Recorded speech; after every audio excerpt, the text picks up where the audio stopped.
আমরা অনেক সময় দেখি অনেকের ফেসবুক প্রোফাইলের স্ক্রিনশট নেওয়া যায়, আবার অনেকের ফেসবুক প্রোফাইলের স্ক্রিনশট নেওয়া যায় না। এমনকি প্রোফাইল পিকচারও ডাউনলোড করা অপশনটা থাকে না, এবং ওই প্রোফাইলে শেয়ার করা কোনো পোস্টেরও স্ক্রিনশট নেওয়া যায় না।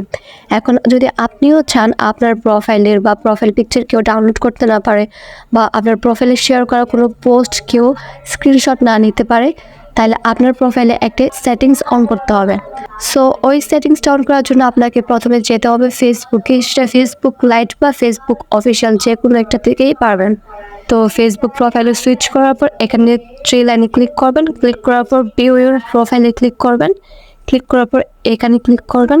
ক্লিক করার পর নিচে দেখা যাচ্ছে turn on profile picture guard, এখানে ক্লিক করবেন। ক্লিক করার পর নেক্সটে ক্লিক করবেন। নেক্সটে ক্লিক করার পর সেভ দিয়ে দেবেন। এই যে এখন এই প্রোফাইলে গার্ড অন হয়ে গিয়েছে। এখন এই প্রোফাইল পিকচার কেউ ডাউনলোড করতে পারবে না, অ্যান্ড কেউ স্ক্রিনশট নিতে পারবে না, এবং এই প্রোফাইলে শেয়ার করা কোনো পোস্টের স্ক্রিনশটও কেউ নিতে পারবে না। সো এইভাবে চাইলে আপনার ফেসবুক প্রোফাইল সিকিউর করতে পারেন।